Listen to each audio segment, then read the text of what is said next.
Chapitre 4. Les petits poissons. Sophie était étourdie. Elle faisait souvent, sans y penser, de mauvaises choses. Voici ce qui lui arriva un jour. Sa maman avait des petits poissons, pas plus longs qu'une épingle et pas plus gros qu'un tuyau de plumes de pigeon. Madame de Réan aimait beaucoup ces petits poissons qui vivaient dans une cuvette pleine d'eau au fond dans laquelle il y avait du sable pour qu'ils puissent s'y enfoncer et s'y cacher. Tous les matins, Madame de Réan portait du pain à ces petits poissons. Sophie s'amusait à les regarder pendant qu'ils se jetaient sur les miettes de pain et qu'ils se disputaient pour les avoir. Un jour, son papa lui donna un joli petit couteau en écaille.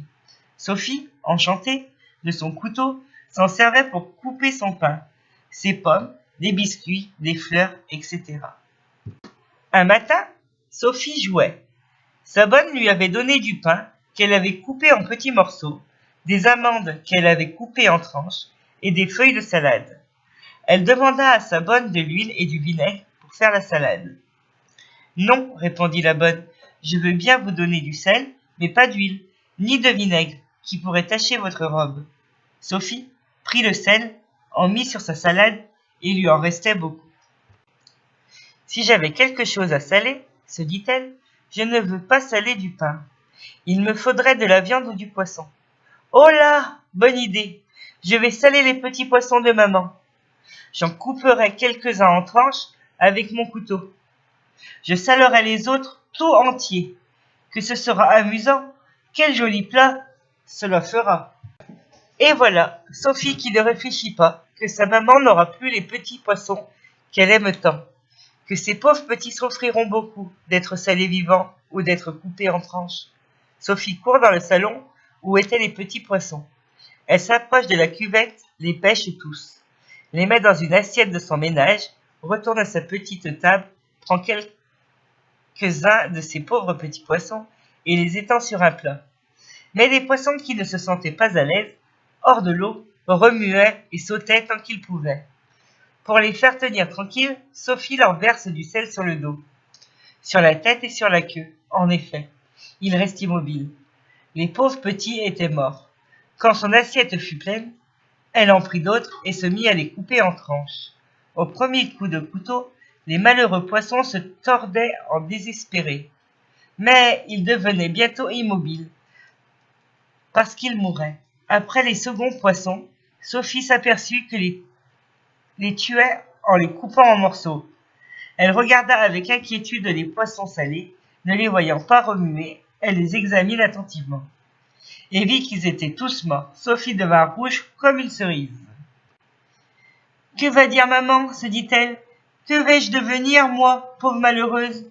Comment faire pour cacher cela ?» Elle réfléchit un moment. Son visage s'éclaircit.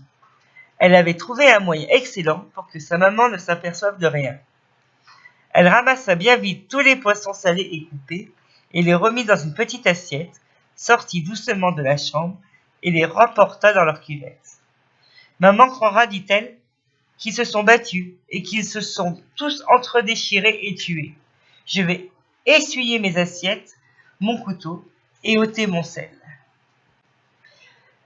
Ma bonne n'a pas heureusement remarqué que j'avais été chercher les poissons. Elle est occupée de son ouvrage et ne pense pas à moi. Sophie rentra sans bruit dans sa chambre et se remit à sa petite table et continua de jouer avec son ménage. Au bout de quelque temps, elle se leva, prit un livre et se mit à regarder les images. Mais elle était inquiète. Elle ne faisait pas attention aux images. Elle croyait toujours entendre arriver sa maman. Tout d'un coup, Sophie tressaille, rougit. Elle entend la voix de Madame de Réan, qui appelait les domestiques. Elle l'entend parler haut comme si elle grondait. Les domestiques vont et viennent. Sophie tremble que sa maman n'appelle sa bonne et ne l'appelle elle-même. Mais tout se calme, elle n'entend plus rien. La bonne, qui avait aussi entendu du bruit et qui était curieuse, quitte son ouvrage et sort. Elle rentre un quart d'heure après.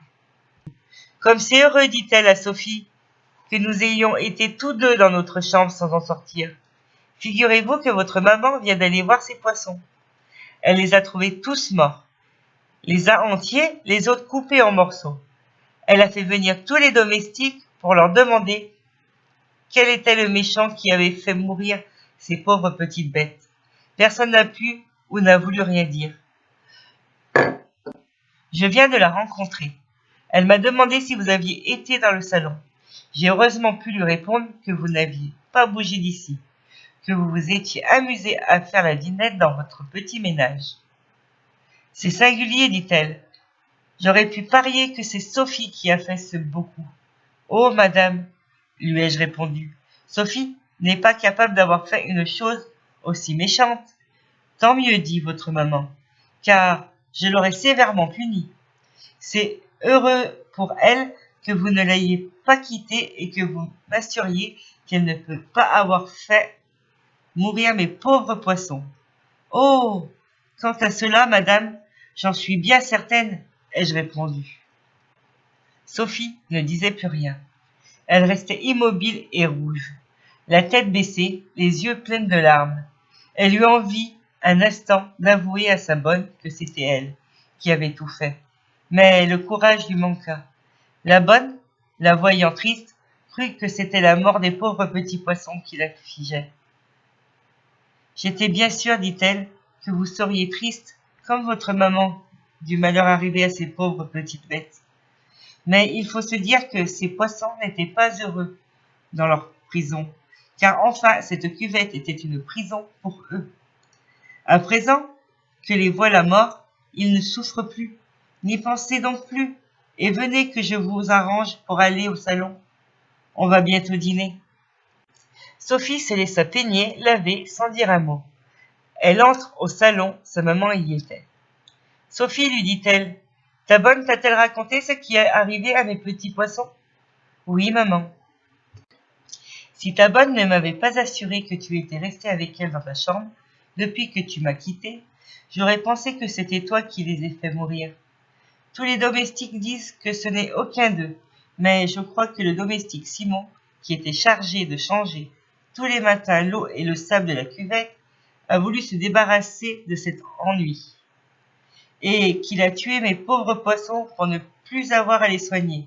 Aussi, je le renverrai demain. Oh, maman, ce pauvre homme, que deviendra-t-il avec sa femme et ses enfants?